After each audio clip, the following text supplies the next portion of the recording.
Put that coffee down. I'm not here to waste your time, okay? I certainly hope you're not here to waste mine. So I'm gonna keep this short. Helen, we're both in sales. Let me tell you why I suck as a salesman. Most valuable commodity I know of is information. Wouldn't you agree? Coffee's for closers only. Hey there, friend. Welcome back to the Behind Your Back podcast with me, Bradley Hartman, and Jenny T. On this podcast, we talk about leadership, personal productivity, time management, and the craft of selling in the construction industry. I want to thank our sponsors, Boise Cascade Engineered Wood Products. They help you move faster and build stronger. They make it easier to get more done. And our friends at Materials Exchange. They are the LBM industry's answer to E-Trade. Materials Exchange is your digital marketplace for lumber and panels. Jenny, welcome back. Good to see you. Thank you. We have an exciting episode today. We do. Well, actually, if I may, I'd like to throw a little curveball out here. I'm going to give you an option. We can talk about one of two things. Okay. Okay. This was going to be our first episode of asking for a friend. Yeah. Right? Quite frankly, over the years, but we've had really good questions be posed to us like, hey, how would you handle this? A couple of them were like, how do we deal with a builder? Many of them are, how do I deal with my outside sales reps? Many of them are, I'm an outside sales rep. How the hell do I manage my boss? So we've had these and we're like, oh, these would be great things to talk about. So finally, we can, if you want to, talk about asking for a friend today. Mm-hmm. We can also, just as likely, we can talk about the question that you just posed about whether or not Yoda was a genderless animal. We could go into that. Why? Oh, God. Unless we make this public. I'm not really a Star Wars person. I just didn't really realize he had a gender. You think? All right. You've literally never seen any of the Star Wars movies? No, I did when I was a kid. I saw some of them. And one time I was forced to go to the movie theater to see one somewhat recently. I didn't really care for it, though. How recent was I this? can't remember. 2 or 3 years ago? My brother is very much against... Oh, that's helpful. There's a movie and there was a character. One was not genderless. It was a female. Oh, okay. Well, that narrows it down. You're not talking about Jabba the Hutt. My brother's like very much against anything kind of science fiction-y. Anything like that, he's just like immediately rules it out. Game of Thrones, out. Anything that has like an element of fantasy or science fiction in there. Does that resonate with you? Is that what's going on Well, here? I'm not a big science fiction person, but I went to the movies recently. Well, not recently, a couple of years ago, thinking maybe I just should give it a shot. And I found it rather boring. And my friends who love Star Wars were there. They were like, that was great. And then I was just like, obviously this isn't for me. Got it. All right. So Star Wars out. What is your, I don't think we've talked about movies like Matthew McConaughey rom-coms. Like what's right in your wheelhouse? I like dark movies where it's like murders, things like that. Why are we talking about this? No one cares. You know what? Asking for a friend, I think, is the better option for today. I think you're probably right. For the future, yes, Yoda has a gender. He's a mannish, masculine person who lives for millennia. Okay? I'll keep that in mind. What about, Yoda baby? You didn't get caught up in that? No, I mean, I think that thing was Mandalorian? cute. No, I don't watch that. My kids are kind of liking that, but I don't. That's good. I mean, they're short, like 20, 25 minutes a piece. You could really get into it and you could learn. I mean, he's a baby. He had parents and all that, you know. I mean, he is cuter as a baby. All right. Anyhow, we have to move forward. What I wish we had was like theme music for our new Asking for a Friend segment. This is a weird way to ask Will on the fly to come up with music. Will, did you edit this? We want a new intro, okay?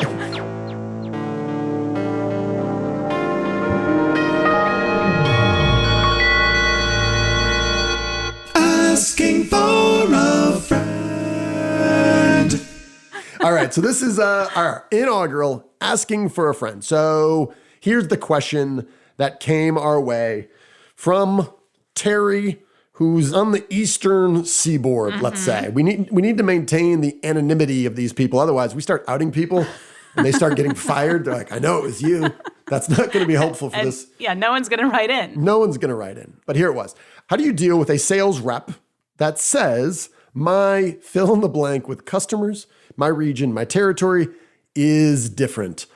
Oh, Jenny, how many times have we been pummeled over the head by, and really this is not a sales rep issue or a sales leader.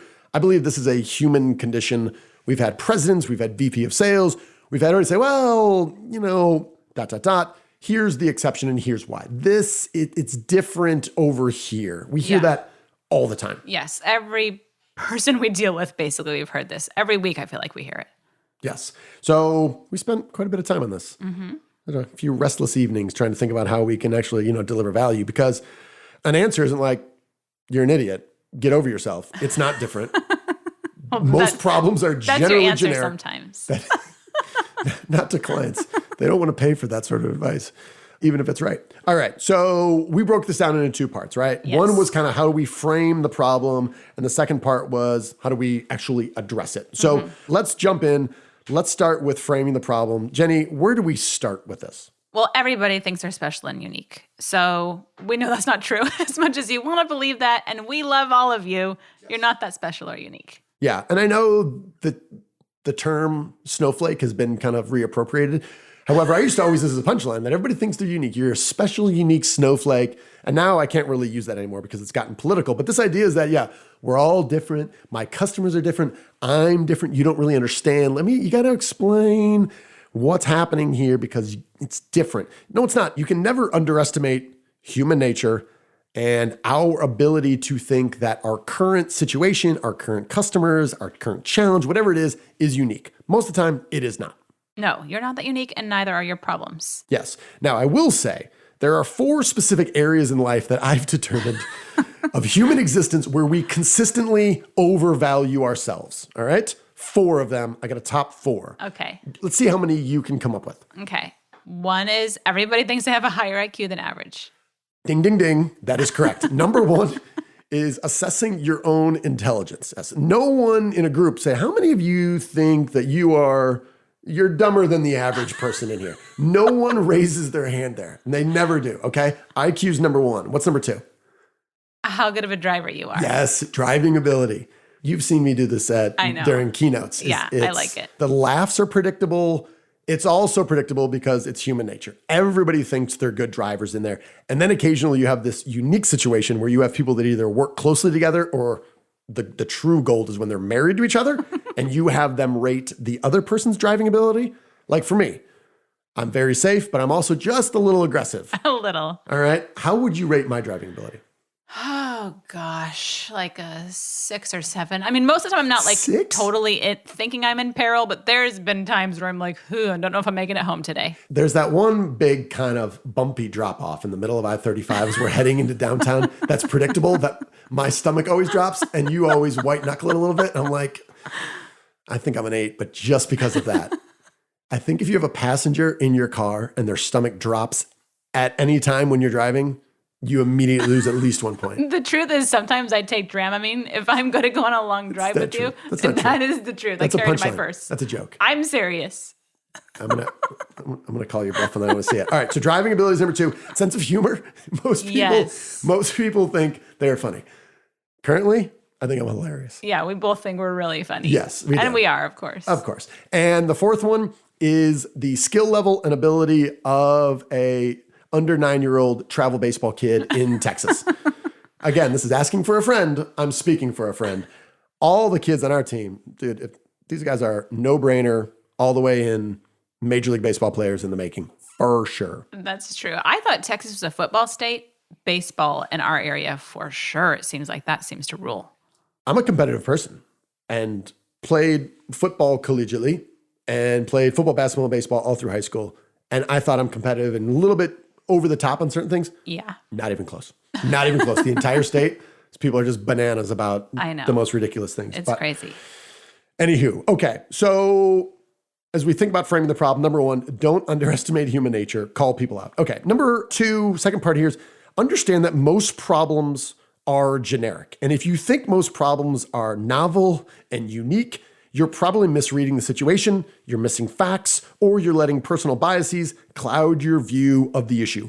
Overarching, this idea is that most issues we deal with are very generic in nature.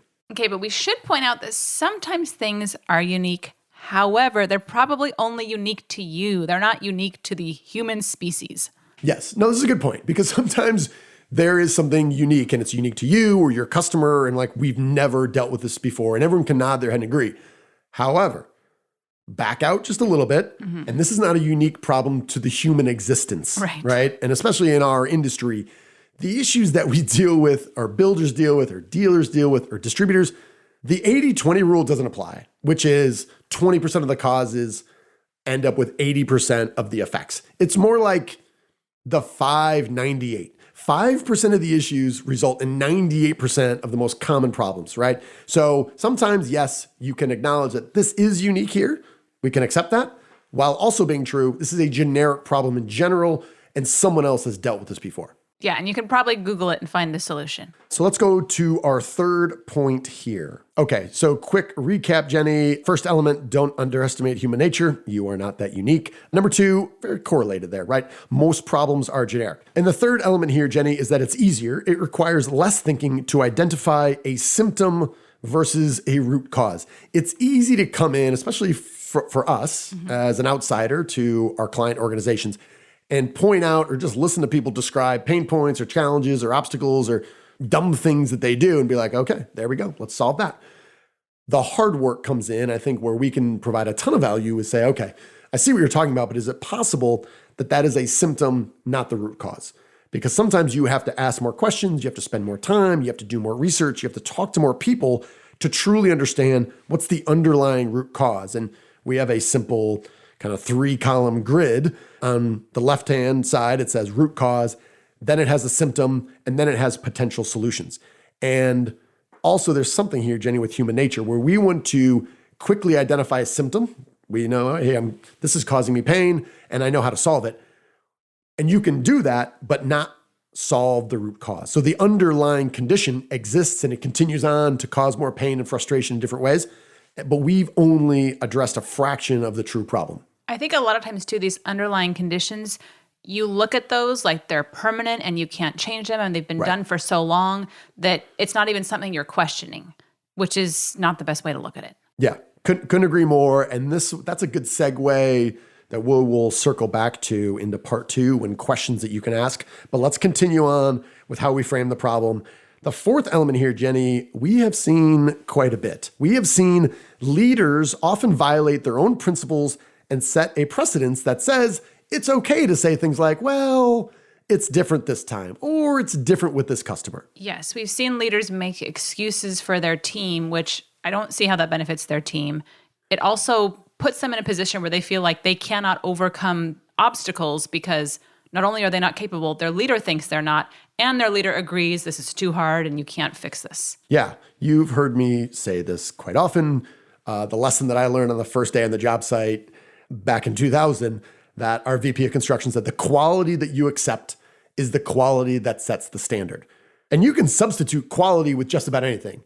In this case, I would leave it, but it'd be like the quality of your BS excuses is the quality of BS excuses that sets the standard. And we've had this multiple times where there's the recognition of the fact from ownership and sales leadership that we need to really value our sales pipeline. We need to understand on a monthly basis, down to the individual salesperson level, who their clients are and what the clients are doing. And then we also have our prospects. And are we having active conversations? Who are the targets? Who are the prospects that we expect to close in the next 30 days? They realize that not having this information is a risk and a poor way to run their business. So we say, okay, well, let's solve that. So we do training, we introduce simple concepts, we customize these solutions, and inevitably, I don't say inevitably, we have a few that have towed the line, but way too often something will happen and we'll say, well, yeah, it's been 60 days since this individual hasn't completed their pipeline. And they're like, well, you had a really good month, so it's different.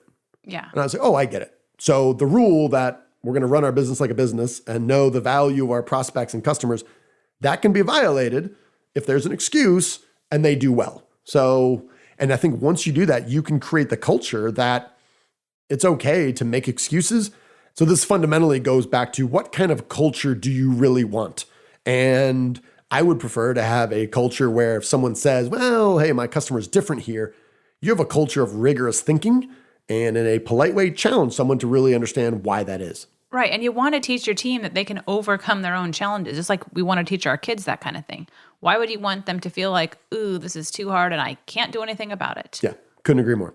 All right, so the fifth and final element here, Jenny, that we've come to on how we frame this problem of saying, oh, my customer, my region, my territory, et cetera, is different, is that human beings in general, outside sales reps, sales leaders, presidents, et cetera, they often substitute an easier question when posed with a harder question.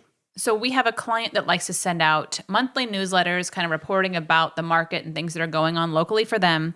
And the sales reps often push back. They don't want to provide email addresses or information for new newsletter subscribers. And we're always asking them why. Well, they don't want it.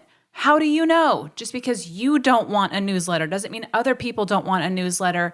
And it's not a reason not to allow other people to have that opportunity. Yeah. And for actually a couple of our clients, their open rate on their newsletters that go out monthly are incredibly high, somewhere between 40 and 60%. And the lists are generally between 1,000 and 2,000 people. Right. So compared to all industries and compared to our industry, the success rate of people getting that and opening it and reading it is incredibly high. So they have data that says people like this. Yeah. They like the insights, the ideas. It's not just sales promotions and it's not grandstanding on how they're unique and different. It's all stuff that's really valuable to their builder base.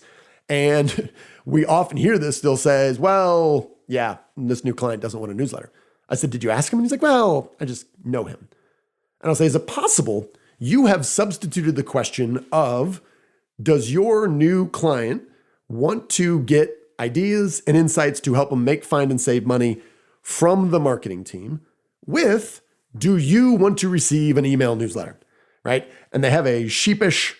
That's right. That sounds right. Just sounds so mouthy. They have this look on their face where like, yeah, that might be true. And for some reason, right, they don't want to acknowledge that this is a really good way to kind of share ideas and insights. And again, they're substituting a harder question of, have you talked to them? Have you asked for their email? Have you encouraged them to do this? Do they truly believe in the value of this newsletter? And they've substituted this with an easier question of, do I like it? No, I don't. And that's your answer. Yes. And those aren't that intrusive. Newsletters, as far as I'm concerned, I don't care if people send them to me. If I don't want it, one click to unsubscribe. Not a huge deal. Yes. And if we believe, as I do, Jenny, hopefully I've convinced you, most problems are generic, I would say, well, I think the underlying generic problem here is people are lazy. Right? Or we haven't convinced the salesperson of the value that's in it. Maybe they haven't even read the newsletter themselves. Probably. Maybe they're not contributing to it. They don't feel part of it. So again, you can start peeling back layers of the onion here, but I would say just, dude, DBL, don't be lazy. Don't just go and say, oh yeah, my guys don't want it when you haven't asked them, right? And I think this just kind of goes partly to leadership. And as we kind of transition from framing the problem to addressing it, I think we really start looking at the root cause and we say, okay, does this individual, does everyone on our team, do we believe in our story? Do we believe in the value we provide? Do we believe in the product? Do we believe in the mission? Do we believe in ourselves? Because if we don't have confidence in those things, then it's not surprising that we are going to get some sort of excuse that, well, this is why, and this is different. So I think ultimately we have to kind of really think back. And again, this is harder. It's harder work than saying, dude, this is what everybody says, right? It's harder work to really try to understand what is causing this lack of confidence in our ability that's leading to this excuse, whether true or false, that truly this is different. Now let's take a quick break to hear from one of our sponsors. Do you ever find yourself annoyed when you have to make a phone call these days? It's Friday evening and you're deciding on dinner. It's your cheat day from that new carnivore diet you're on. Exclusively eating beef, bacon, bonobo, bone marrow, Himalayan sea salt, and water. Telling yourself this diet here, this is a good long-term strategy for living. But tonight, you decide you want pizza. You turn to your wife and she says, yeah, you gotta call them. The number's on the magnet on the fridge. What? I gotta call them? And speak to a human? Why? There's no online ordering? Why not? How'd these clowns survive COVID with no online ordering? If it requires a phone call today, it better be unique and precious and complex and easy to screw up. Not like pizza, right? No, and not like lumber either. If you're still making phone calls, being put on hold, listening to Lindo Ronstadt elevator music, wasting time to learn about lumber pricing, you need to experience Materials Exchange. Materials Exchange is the LBM industry's answer to E-Trade. It's simple to view transparent pricing in real time, it's secure, it's easy to order, and it's low cost. So quit relying on phone calls to tell you lumber pricing. See for yourself by registering today at materialsexchange.com. That's the word materials, the letter X, and the word change. When you do register, and again, it's free, use the promo code BRADLEY, BRADLEY, and get your first trade free. There's zero risk, and you get real-time pricing transparency. Materials Exchange is the LBM industry's answer to E-Trade. Materials Exchange is your digital marketplace for lumber and panels. Okay, so we've talked about framing the problem. Now let's talk about addressing the problem. And our first recommendation is to ask this person to show their work, just the same way that we would ask our kids. If they're doing a math problem, how did you get that solution? Walk me through the steps. Ask your salesperson to do the same thing. Yeah, I want to understand your argument. Show me your argument. Hey, I want to understand it. I think we do this all the time. I mean, I personally do, is sometimes I have to write things down to think about what I think. And sometimes I'll listen to a podcast and I'll hear myself say something. I'm like, that's interesting. Do I really believe that? And I found if I write it down and I script it, then that forces you to think it through. And this idea that you're like a 10-year-old doing a math problem, here it is, it's 12. How'd you get that? I just got it. You wouldn't allow that. You say, hey, show me your work. Walk me through how you ended up with this number. And we can then look if we believe it's accurate or it's not.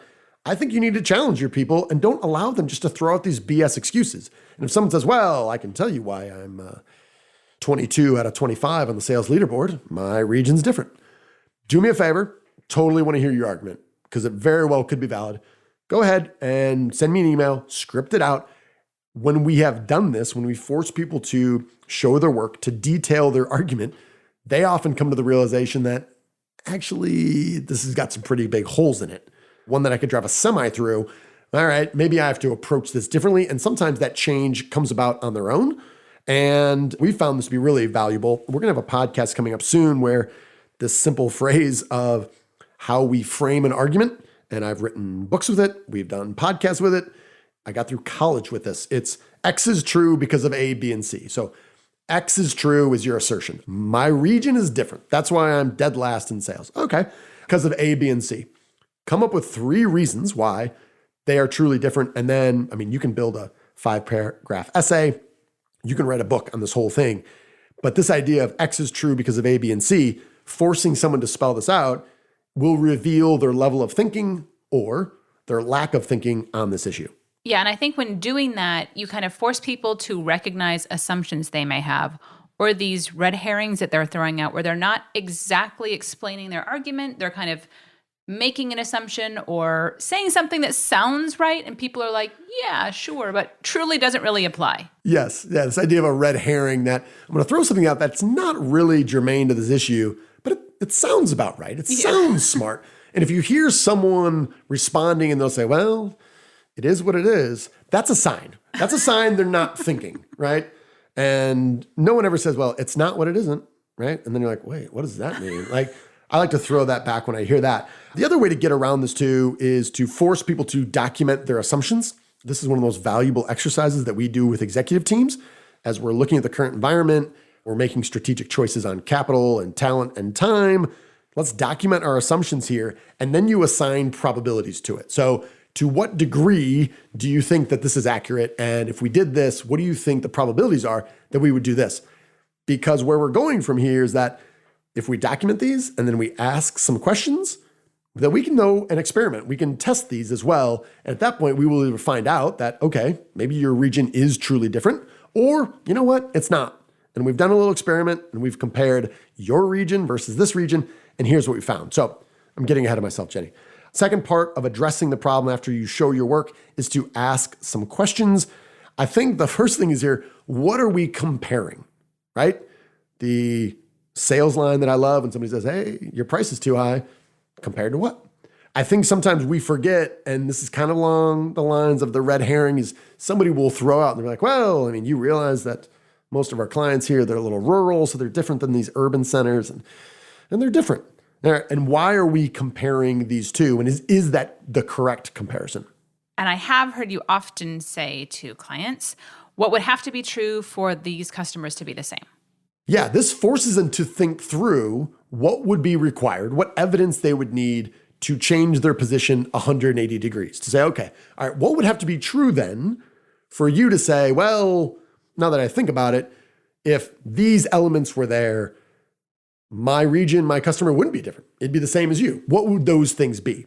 But if you can't truly articulate what would be different, you're not going to be able to articulate why they'd be the same. So it's forcing people to think through that a little bit differently.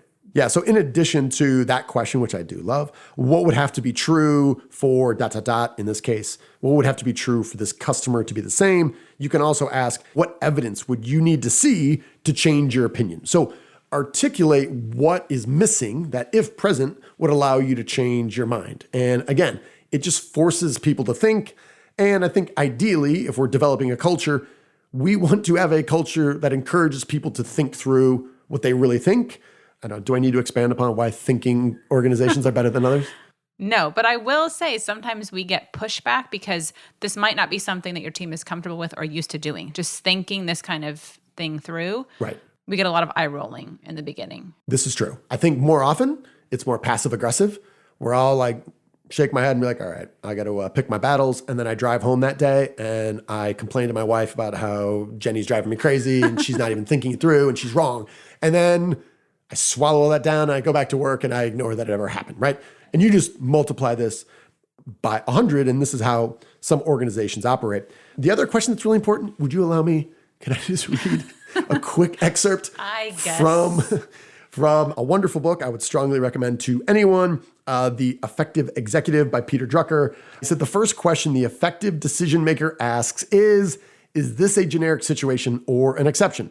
Is this something that underlies a great many occurrences, or is the occurrence a unique event that needs to be dealt with as such? Again, start here as a leader. Is this a generic problem, or is this unique? And if it is unique, is this unique to the individual or the region or the market or the customer, but not unique to the broader realm of human existence? And has someone been through this that can help us solve this problem? And I will say, I can't think of a single example of a time when we were told this where that was actually true. Maybe there is, but in most cases, we can pretty well come to the conclusion, actually, it's not that different.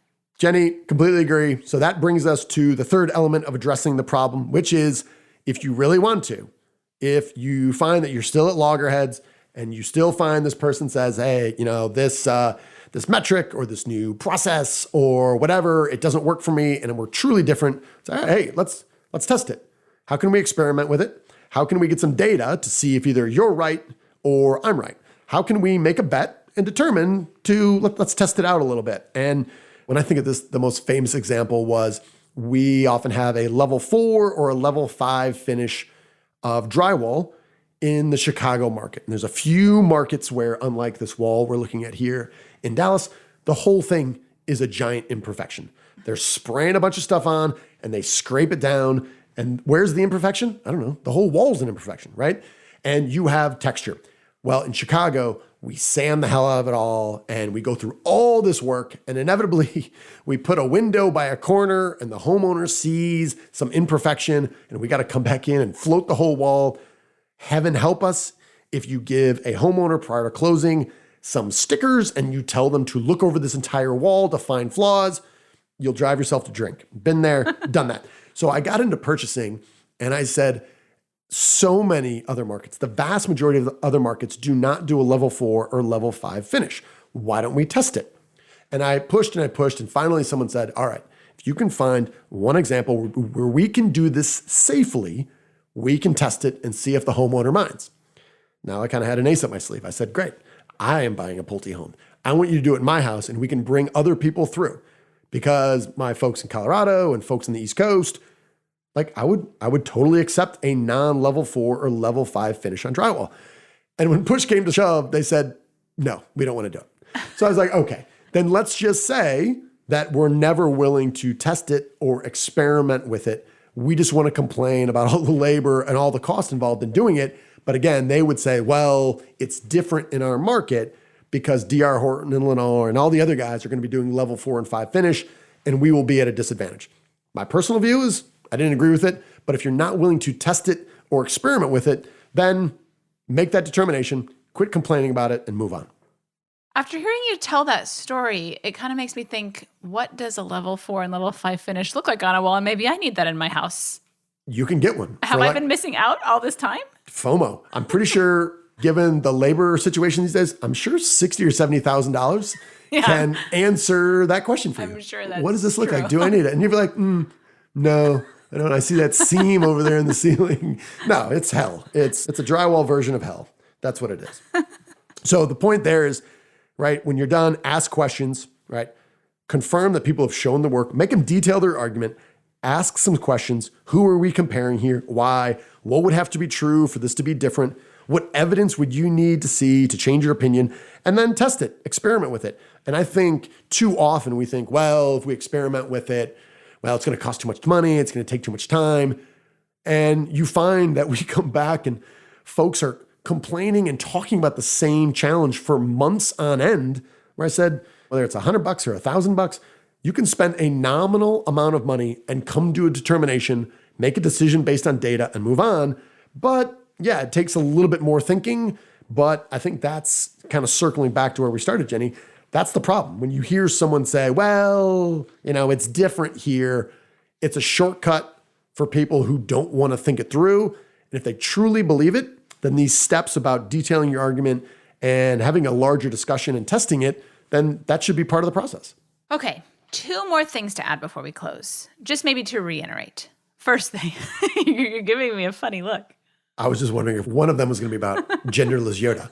It is not. It is not. All right. Everyone knows that for all of our millions of listeners. Millions of listeners. Carry on, Jenny. So embarrassing. Anyhow, first thing is, when you hear this excuse that I can't do X, Y, and Z because my customers or region or whatever is different, don't let that person get away with it, because that's generally not true. Number one. Number two, it is so critically important that when you're asking someone to do something new, try a new process, whatever the case is, they understand why. Because when we get this pushback, I think it's largely because the people we're working with do not understand the real value and what we're asking them to do. And it's so important that that is clearly conveyed. And if you're having a lot of pushback, it probably means it is not.